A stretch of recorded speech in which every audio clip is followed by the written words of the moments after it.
I wish I would have been recording all that. That was really cool, what you just said. Can you repeat all that word for word, please?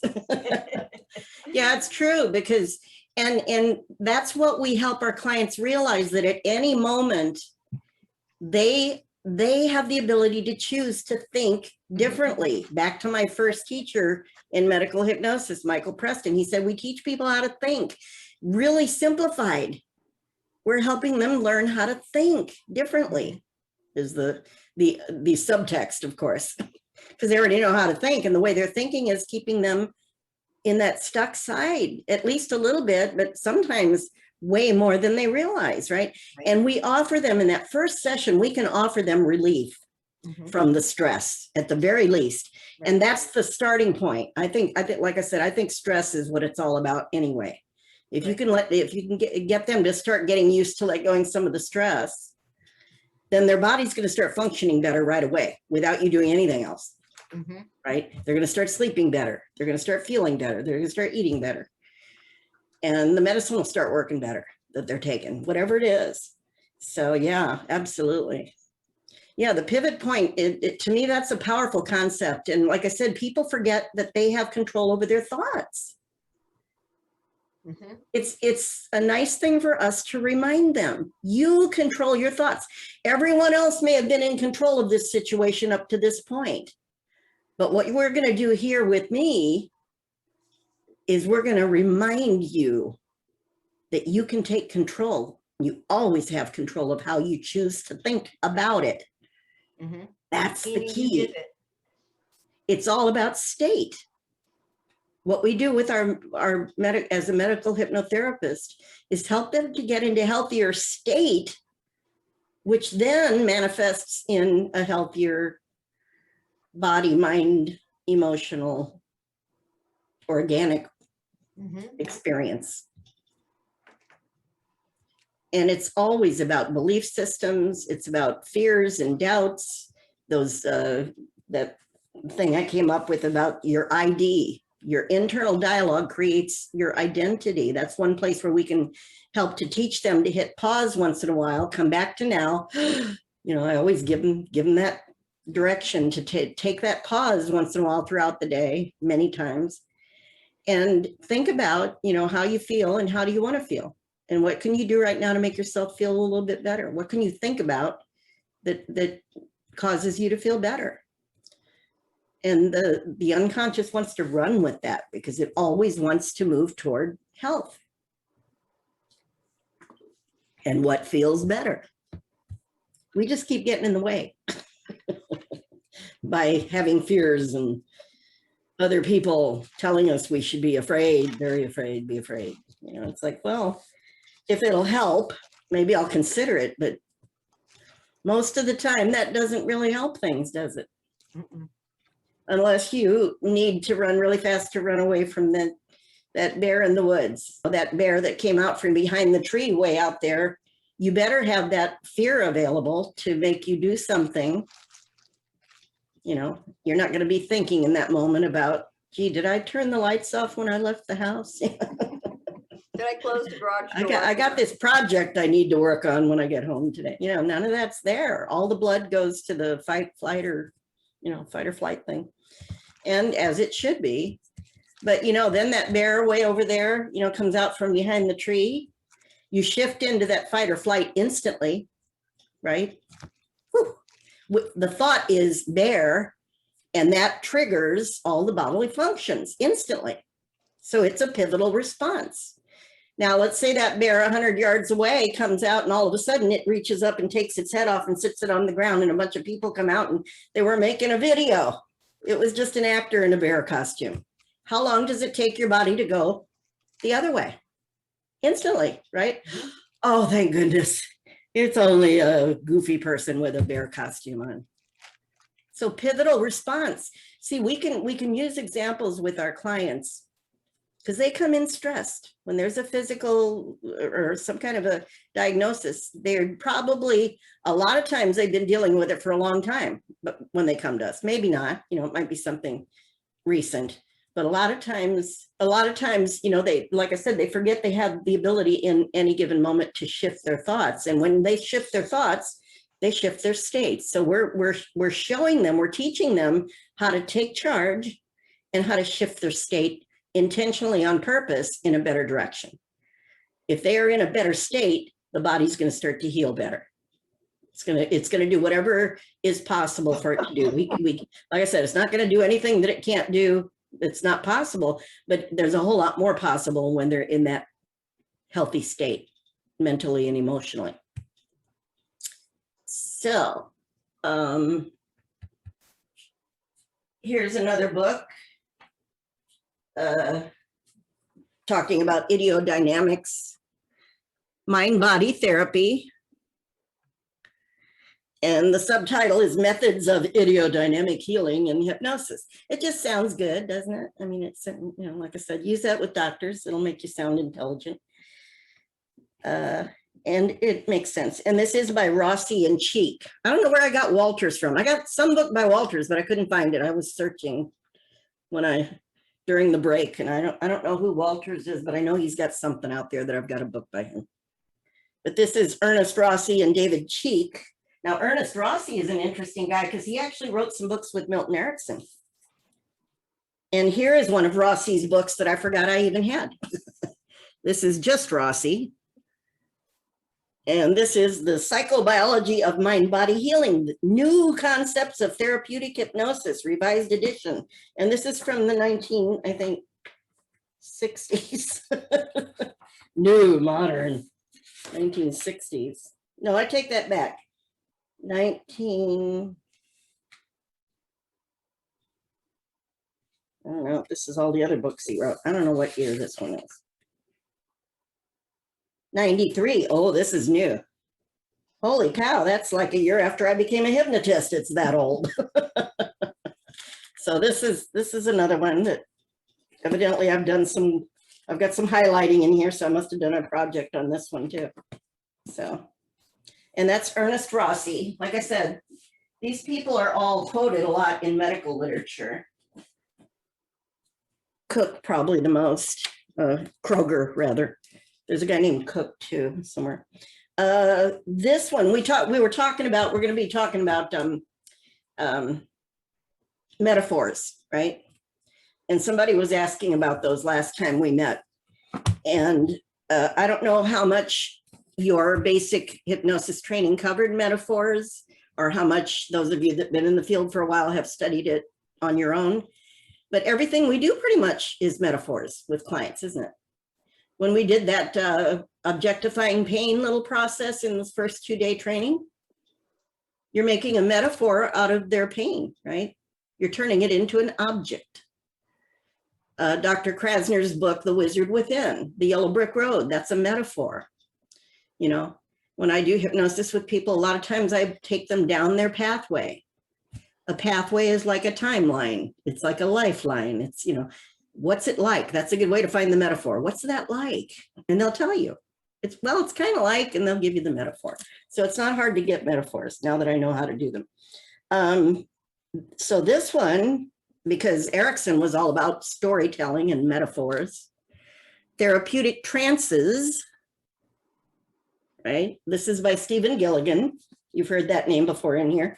The cooperative principle in Ericksonian hypnotherapy. So if you want to learn about metaphors, you want to study Milton Erickson for sure. And more about the science behind what we do. I may have mentioned this gentleman before because he was on the board. He was a board member at the American Board of Hypnotherapy when I first got certified back in '92. And the first conference I went to, he was giving a seminar. And when I read his bio, I thought, what on earth? He's not a hypnotist. He's a cellular biologist. And his name is Bruce Lipton. A lot of people know who he is now. He hadn't written a book yet back then, but everybody said you need to write a book, so he did. And this is The Biology of Belief by Bruce Lipton. Cellular biologist, he studied stem cells and all kinds of that kind of stuff. And he was a bit of a renegade and a little bit ahead of his time. So the people at Stanford University thought he was a little too kooky for them. And he went on to prove certain things about how the cells can be can be guided to express themselves in different ways with thought, with the imagination. And I mean, people were doing it already in studies, but they just didn't know how it worked. And since he could study the cells, he could see how thought and imagination could cause the cell to express itself or to inhibit it from expression, as he says. Now, I'm not a scientist, so I'm using very simple words here. But what he was able to prove under a microscope at that point showed what happened in the famous Simonton studies, if you've ever heard of them, back in the 1970s, which was groundbreaking work by Dr. O. Carl Simonton on cancer patients who had tumors. And he did a study that was so impressive, and because he was a medical doctor, they had to publish it. It changed everything. It really brought the world of hypnosis into credibility for treating cancer. Because he took a whole bunch of people that had tumors and that were diagnosed incurable, and I guess inoperable too at the time, and that they were supposed to have, from what I remember, around 6 months to live. So, you know, nothing to lose. And if a doctor offers something, you're probably going to try it. So he said, I'm going to do this study on using the imagination to shrink the cancerous tumors. So he had all these people, he'd take them into a room and put them into a light hypnotic state using guided imagery, which is hypnosis. And he used Pac-Man. That's how far we had come with computer games, the little thing that would eat dots on the page. If any of you remember that. I think Pac-Man made a comeback a few years ago, but this was way back in the 70s. And that's all they had was Pac-Man. So he would have them go into hypnosis, and he would guide them to have Pac-Man coming in eating the cancerous tumors. Isn't that silly? Isn't that silly? That's what some people thought until they started noticing these people's tumors were shrinking. And in some cases, they were disappearing. And everything else being equal, the only thing that was different was they were imagining Pac-Man eating the tumors. So there you go. And that those studies culminated in the book. This is the pocket version, Getting Well Again. This is from the Simonton studies in the 70s. So Getting Well Again, O. Carl Simonton, Stephanie Matthews Simonton, and James Creighton wrote that book. So along comes Bruce Lipton a few decades later and sees what was happening in the cells when those people were imagining Pac-Man eating the tumors. But it was working even before we knew what was happening. So thought affects every cell in your body.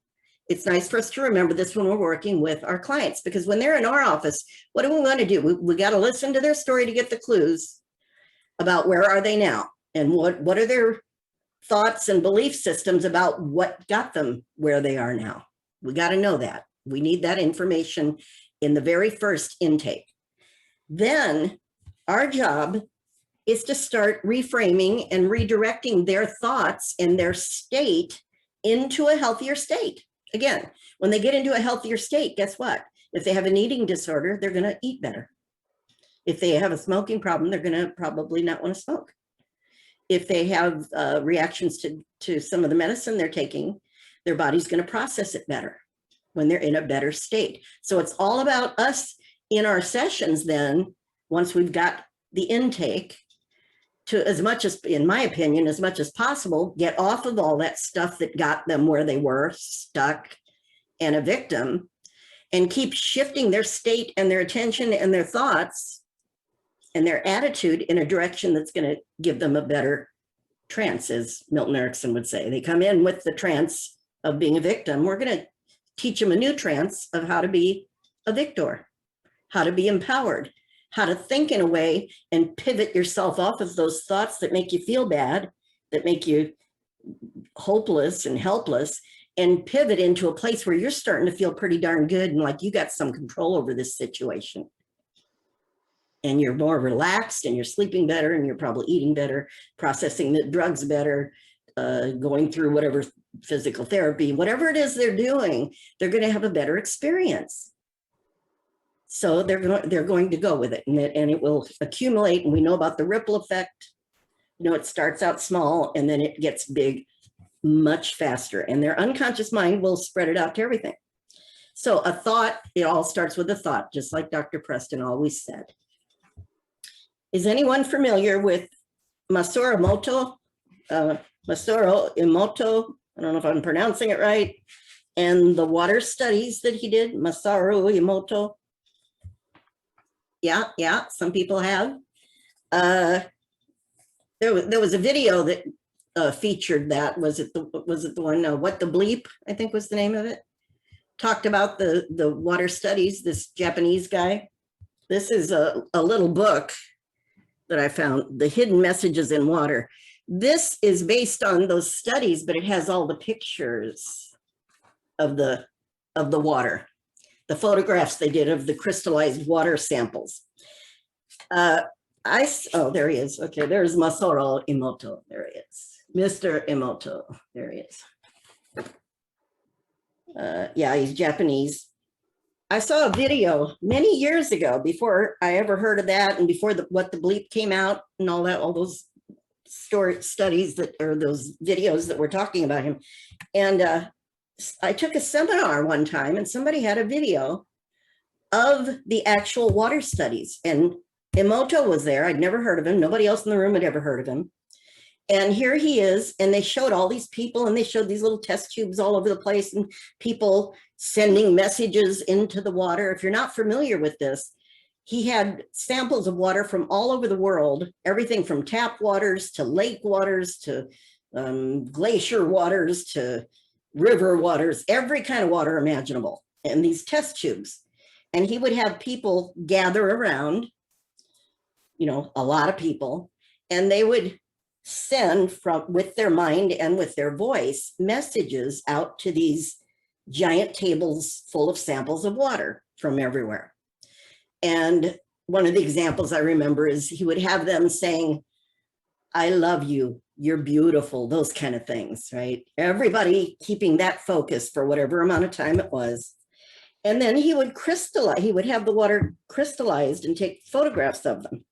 This book is cool because it shows these beautiful, perfectly symmetrical shapes, like they say about snow, right? Each little piece is perfectly different, but symmetrical and balanced and beautiful, right? Then, no matter where the water came from, they crystallized into these beautiful formations. Then he had the same water samples from all over the world again. And he would have the people stand around and say something like, I hate you, or I'm going to kill you, you know, just really bad, scary stuff, right? And then they would photograph the water and crystallize it. And the same exact waters that were making these beautiful shapes and things would end up doing things like this. They would have holes and be misshapen and just completely deformed. I found that really fascinating when I saw that video. And then shortly after that, that movie came out, What the Bleep, and they talked about it. And there's another book too that came out. I don't know if anybody out there has it, but there's another book on that study that's out there. I like this one because it has the pictures. It's really cool. So here you go. What are we made out of? What is a human? What's the main thing we have inside of us? Water. Water. We're 65% water. Isn't that interesting? So, you know, Bruce Lipton kind of knew something about thoughts affecting our bodies.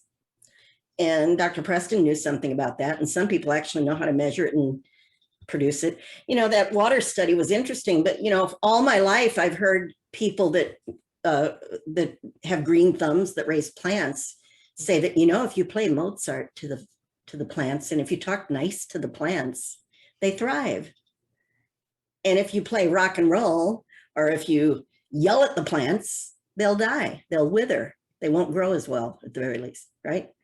So I don't know if any of you heard that through your lifetime. I used to hear about that a lot when I was younger. There's a book on that called The Secret Life of Plants that There you go. There you go. Wrote it right offhand, but it's The Secret Life. So there you go. So everything it feels that energy, right? So when we're working with a health issue, when we're working with a referral, what an amazing thing to know that their thoughts are affecting their body instantly. Maybe on a minute scale that won't show up, like I said, or manifest for a while. But when they come to us, it's already manifesting, isn't it? If we have a referral, we know it's already been manifesting. So it's going to have a history. And there was some point where it started. Now, we're going to talk about timeline. I know, Ajamu, I know you're trained in timeline. Timeline is just a metaphor, right? It's a metaphor. And there's just as many ways to do timeline as there is every other technique, meaning unlimited ways, because each person can do it differently. Each hypnotist kind of has a little different take on it. And then hopefully when the client's in front of you, it'll be different yet again in a way that probably will never be the same with any other client, because client-centered hypnotherapy, that's what that's all about, isn't it? So I'm going to show you a very simple again, because I think imagery for our learning purposes. This is just a little diagram out of our timeline module for the hypnosis certification training that I teach. Just as a reminder for those of you who are already familiar with timeline. Timeline is, what is timeline? Timeline is a metaphor for our life path, our trajectory of our life, right? From the beginning of our life to now, and then out into the future. And every session we do with a client is going to contain some of those elements, isn't it? Especially that first session with a referral. I think it's really useful. Like I said, I do some kind of timeline, I think, with every single client, every session in some fashion. And yet with a referral, I think it's very important. Now there's, let me preface this with, whenever a teacher, a trainer of hypnosis through the years starts out by saying, you have to do this. First, you have to do this. Every time you work with a client, you get it. I always, my way of thinking about it symbolically is that I set it aside. Kind of like when the doctor said I'd never be able to do anything unless I had surgery, blah, blah, blah. And then probably not either. I just set it aside when it's an absolute. This is my rule in my brain that just happens automatically. Thank goodness. I set it aside if it's an absolute that someone is offering. And my next thought is, you might be right. You know, that little bit of open curiosity, you might be right. It's possible. And there are very few absolutes in this world, so I'm going to listen for more information. That's the way I work. And it serves me very well, and it serves, even more importantly, my clients very well. And hopefully my students as well. Timeline. So some hypnotists will say with every client, the first thing you got to do is get to the root cause. Have you ever heard that? I'll bet you have.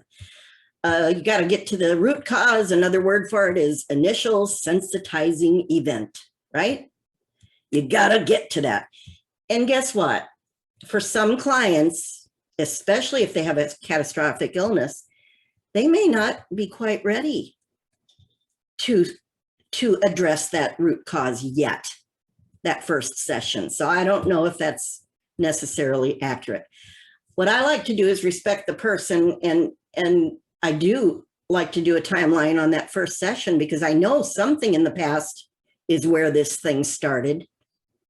And it's probably not where they think it did, because where they think it started is when they noticed the manifestation, the symptom, the outward signs, or when they got diagnosed. Maybe they didn't even know they had a test and now they have a diagnosis. And for them, that's when it started, at least the awareness of it. So our job, I think, is to take them back across their history at the unconscious level of mind, because again, I'm always talking to their unconscious mind. That's where the expert is, that really, beyond all the great doctors and everybody they're seeing, the real expert about all of this stuff and what's going on with it is inside of that client. So why on earth would you not be talking to that part of them, the expert? Because the conscious mind of the client has limited information, even based on their own experience. So they'll tell you what they think in the pre-talk and you'll listen, you know. And then when you get them into hypnosis, you can take them back through time in a state of hypnosis that allows their unconscious mind to offer you the information that it knows beyond what their conscious mind knows. So there's a theory that's out there in a lot of books and trainings that most problems have their roots before the age is probably 5 to 7 years old. Now, that doesn't mean cancer started there. It might mean that an attitude or a self-belief or a limiting belief of some kind may have been kind of planted. The seeds of that might have been planted when they were little children. And I do find this to be a reputable theory, and that's all it is a theory. I do find it helpful to think that this is a possibility, that about before age 5 to 7, something got in their consciousness that years later, sometimes decades later, ended up manifesting in this current diagnosis. Now, whether that's true or not, doing a timeline with that idea in the back of my mind seems to always help them anyway. So who knows? Sometimes we don't know in hypnosis what happened anyway. At least in my sessions, a lot of times we don't have a clue what it was or what it meant. We just know something's going in the right direction. So that's sometimes the best you can do. So this is the diagram of the way that I tend to do timelines. And like I said, there's many ways to do all of this, but basically, here's now. Can you see my pointer when I put it there? I can't see anybody. So anyway, you've got the now line. So this whole line, future to the past, and there's now. So it's a linear representation of your lifeline, your timeline. And the past goes back to the moment when you, the way I word it is the moment when you first came into existence as a human, when that first spark that started your human journey. Everybody knows what that was, right? Okay. And then there's everything that happened before you became that spark that started your human, and different people have different ideas about that. And I don't interpret it or go there. I just know that everybody has ideas about that. So we've got the now, the past, and the future. And like I said, when someone's going to go on a journey into the past where there might be trauma, the first thing I want to do is get them to feel some kind of safety and protection so that they know they're going to be safe when I send them on this little journey at the unconscious level. So I usually use light or something, fill them with light and protection, and empty out all the stress with some numbers counting down or something. Whatever I do is designed to empty out any excess stress and to fill them with the idea that they are protected. And then usually I'll say something like, and your physical body can continue to be safe and protected here in the chair to whatever level your mind would like to continue to relax your body, freeing up your creative unconscious, that pure thought energy. That I heard those words come out of my mouth one time, and I thought that makes sense. Pure thought energy that can go anywhere and do anything. Now that your body's relaxed and safe and all that, and I created that, I'll have them pure thought energy as if it could just rise right up out of their body. And usually I'll have it through the light, so they're still protected by the light, if that's appropriate for the person. And as if they could float up above themselves, almost as if they could look down and see themselves comfortable there in the chair. Now, as I'm saying this, I'm thinking maybe I could just take you all on a little journey. Would that be something you'd enjoy? because I tend to go into it anyway. I can feel myself shifting right into it. So I might as well make it an experience that you can have, because you learn best by experiencing, right? So I'm going to do an abbreviated what I would do with a real client, because you all know how to get into hypnosis. So what I'd like you to do is come up with, in your own mind, you don't need to tell anybody else, a challenge you're having in your life right now. It could be an emotional challenge. It could be a career challenge. It doesn't matter. Something that you feel a little bit stuck on. And you may or may not have some ideas and opinions about what's causing you to have this problem that may or may not be accurate. So all of that, is already there. And this is designed to maybe get you some new information that might be helpful in getting past or moving through or making some progress on the current challenge. So I can't see everybody, but does everybody have something? Yes, everybody's got something that I always have something to work on. I know that. I never run out of things to work on. I don't know why. There's always something that can be better, right? So just pick something. It doesn't have to be some, the biggest thing in your life, obviously, because it's just going to be a quick demo. But pick something that can stand some improvement. And let yourself go into just a nice light state with using your breathing, slowing down just a little bit. And you can close your eyes if they aren't closed already, because I trust and know that all of you know how to shift into a nice, light, supported, hypnotic state, sitting there in the chair that you're in. And let your mind recall and remember just how nice it is to feel safe and supported, and to be someplace that you have chosen to be, learning some new things, having some new experiences, meeting some new people, and just being here right now. You know that you have a challenge in your life that you thought of, hopefully by now. And this is something your life would improve if you could have some kind of a shift happen here today to assist you with this challenge, this current challenge. So trust and just know that your unconscious mind always wants to assist you with any challenges, always wants you to feel as good as you can feel and be as successful as you can be and use all of your talents in wonderful ways. So you already know that part of your mind always wants you to succeed and wants to help you with that. So trusting that part of you now to relax in even a little bit deeper, perhaps, with the next couple of breaths.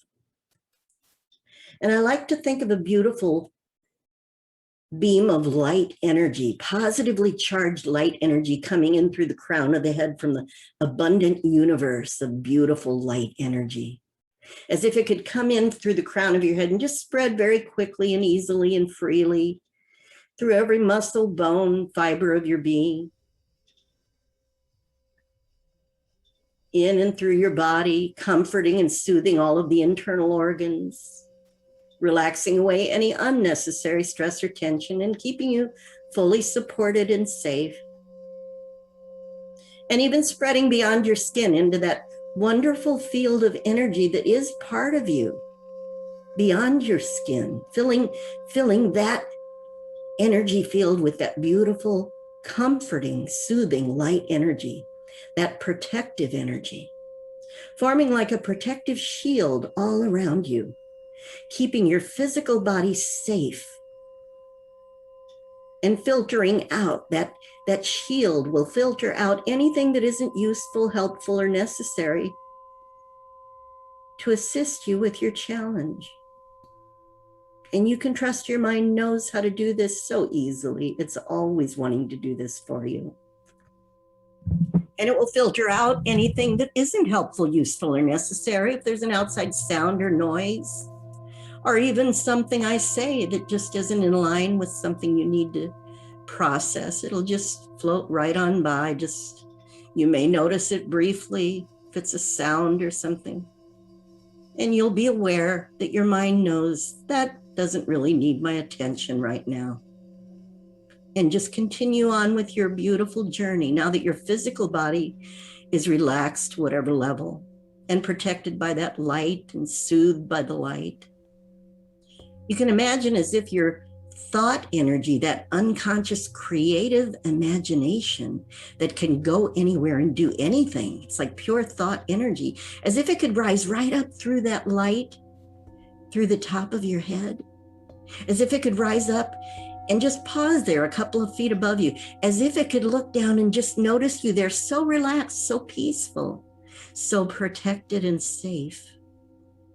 So nice. And your physical body is protected and relaxed and supported, freeing up this thought energy up here now, as if it could begin to float back across your past history, because you know, this is the part of your mind that does know every moment, every thought, every hope, every wish, every dream, every event, every person, every feeling that you've ever had, most of which you've long forgotten because it isn't even relevant, or there's just not room to think of all those things. And yet your higher intelligence, this unconscious mind, does know and has stored every moment of your life. Isn't that interesting? So let it float back across time, just as if it could float back up above that history. So free, so just weightless there, so protected, just floating with the light back across that history. And I'm going to count from 5 to 0. And when I reach 0, I'm asking your creative unconscious to arrive at the moment that it understands way, way back, that it understands was the very, very beginning that eventually out in the future led to that challenge. The beginning thing that may be something completely different than what you've thought of. 5. 4, floating back farther, safer, farther and farther, so free, so effortless. 3, 2, almost there, and it knows where it's going, way, way, way, way, way back. 1, and arriving now at a moment just after, floating up high above the moment, and just after, where your higher mind, your higher intelligence knows the seed, the very beginning that later became that challenge. And it's unimportant for you to even have to know or understand what was going on in that moment. You may get an idea, and that's okay too. Just be here after it's over, that moment, floating after it's already done. So you're looking back into the past and imagining down there in your life path, in your timeline of your history, there's that moment. Just know it's there. Some people see things, some people just sense them. Just know that it's there, and your mind knows what's going on, what happened in that instance that later grew into that challenge. And now move just a little bit farther back, floating back until you're right above that instant. Just know you're right above it now. And just focus your awareness down into that moment without having to understand, without judging. Just be there and know your higher consciousness from this position can remember and have an awareness and gather some information. It knows what to do. It knows what you need. It knows what's useful. So just being here when the seed of that challenge first began. And now move back even farther into your past, as if you could float back before that moment even happened, floating back before it even happened,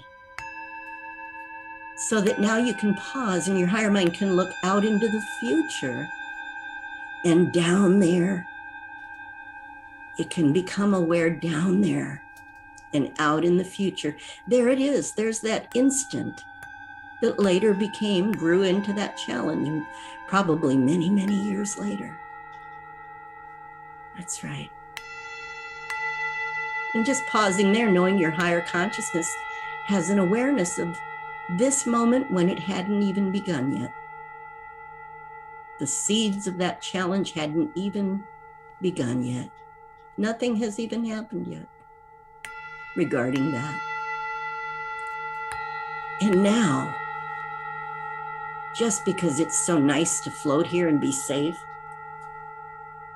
have your higher mind, your pure thought energy, it can do this very quickly, float much, much higher and much, much farther back before that moment, and arriving and pausing briefly at the moment when you first started this lifeline, this human experience, when that spark that started your human life, and just pause above that instance, when you were just pure possibilities. Nothing has even happened to you yet.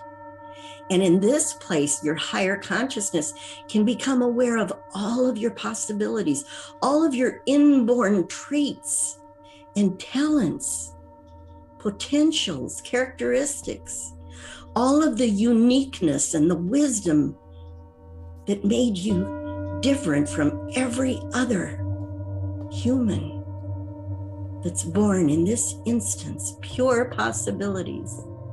What a wonderful moment. And now, your higher mind can even float before that moment, floating out into space and time where it's all just one. Much, much farther back, much, much higher and higher and higher, freer and safer and higher, until that entire human timeline from your spark of beginning your life all the way out to now and beyond is way out there in the future and way down there below you, as if it's like just an inch or two long. That's how far away you are in this place where space and time is just free. Everything is just pure and safe.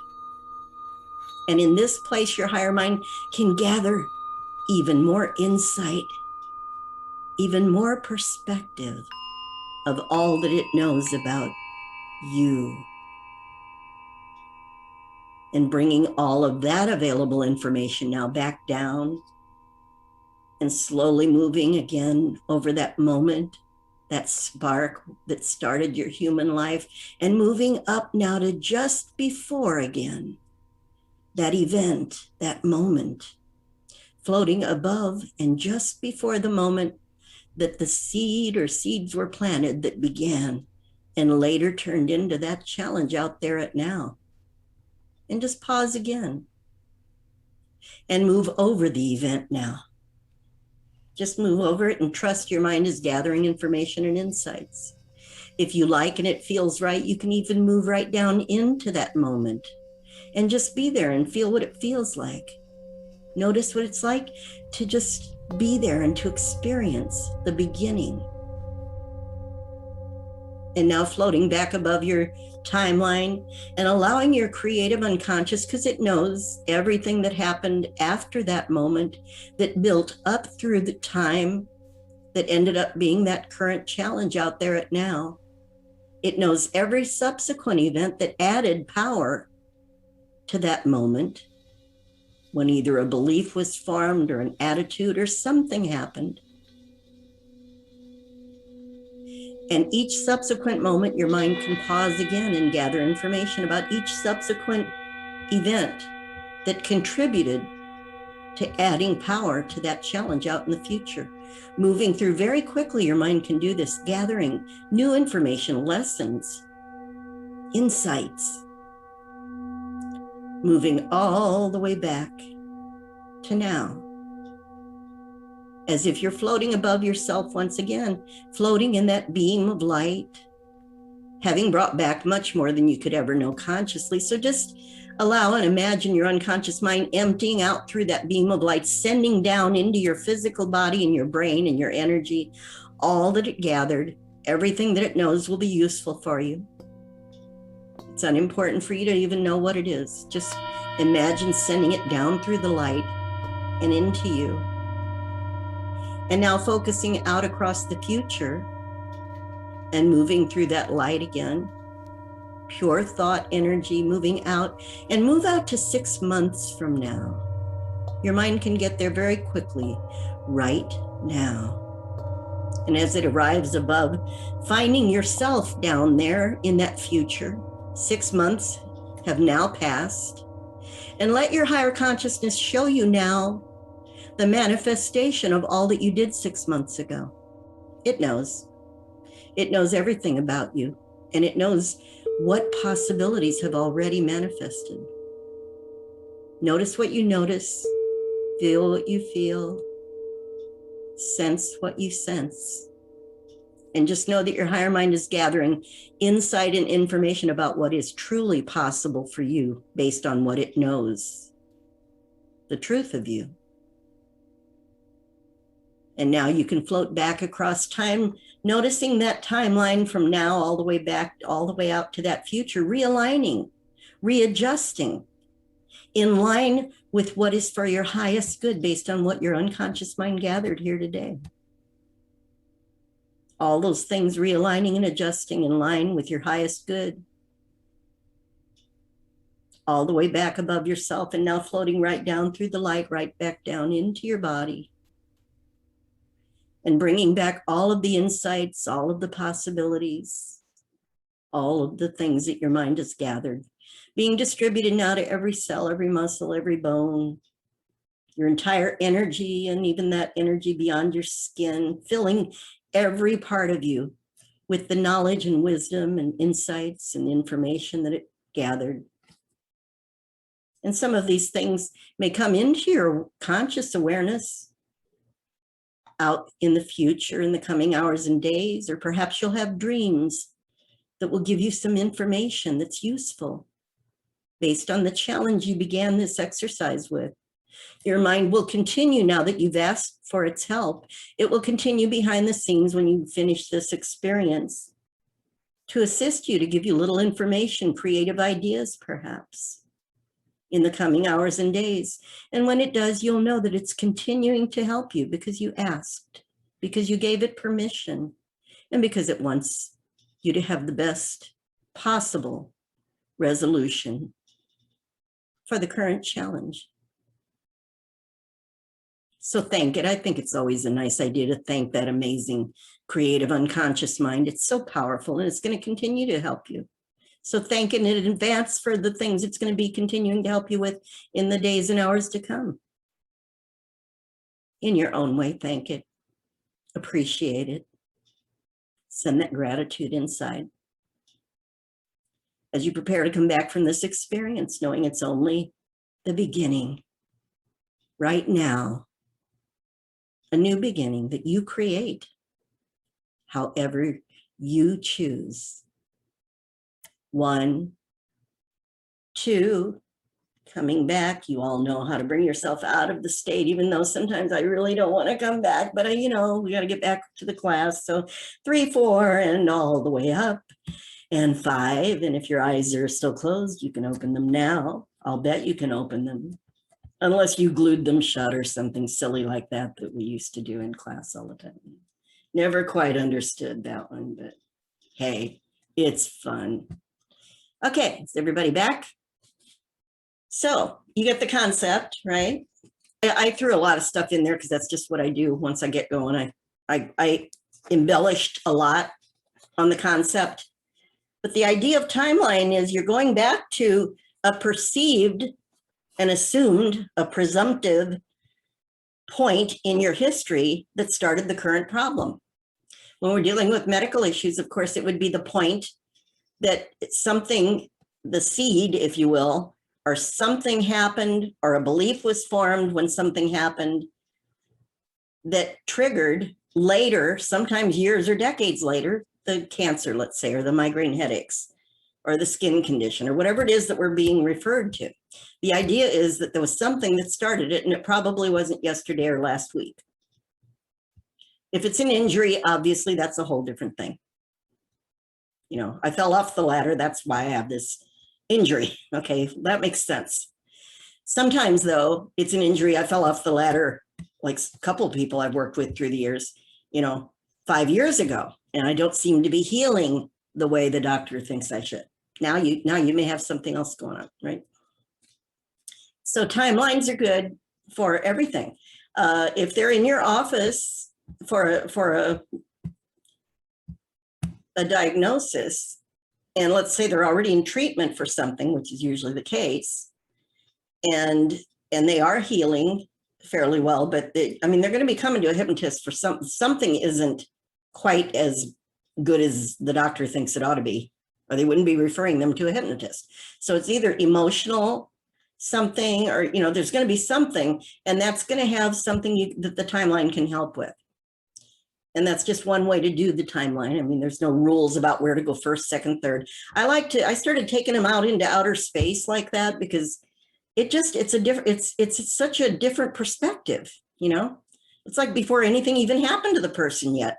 What a freeing feeling for the unconscious mind to remember what it's like before you had this problem, way before you had it, right? And it really gets them out of their, you know, because the whole thing with how we can help them shift their state in that first session is get them totally dissociated. And to me, that's a great way to get very, very dissociated from even the planet, maybe, you know, just really get out there in mind space.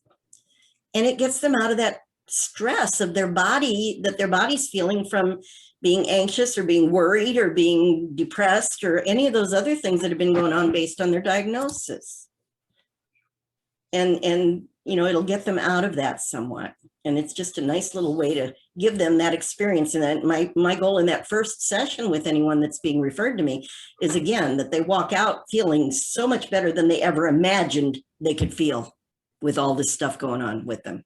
And then teaching them can they get a little bit of that back between sessions, and how can we keep stacking on those anchors in the sessions and get them to reinforce when they're not with us.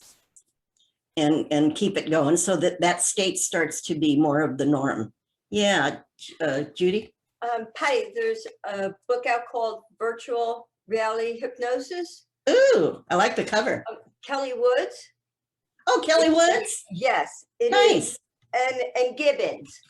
It is awesome. It's just awesome. Virtual reality hypnosis. I like it. Do you need virtual reality equipment to do it? No.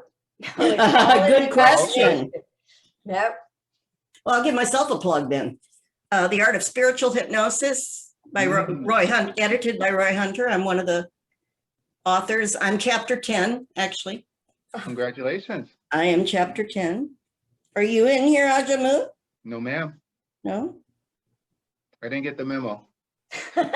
Yeah. Next time. I don't know why I thought Kelly Woods was in there, but she's not. Anyway, and it's parts therapy, but it's based on bringing in the higher power. So obviously all the research projects that I did, the practice clients were all people who had to believe in a higher power, because that was the basis of the process. But it's parts therapy, basically. It's pretty cool. And we used ideomotor responses, which I don't normally do with clients. So it gave me an opportunity to practice those. And I hadn't done it in years. And I was really kind of fascinated with how easily I was getting ideomotor responses from people who'd never been even hypnotized before. So I was like, hey, this stuff really works. Did you know that this stuff really works? It does. Yes, it does. And actually, when people say, does hypnosis really work? Usually my smart aleck answer, if I can get away with it, is I'll say, well, you know, it's not an it. It's a process. And it's not the hypnosis that works. It's your mind that works. And hypnosis teaches you how to use your mind more efficiently. So why would you not want to use hypnosis? There you go.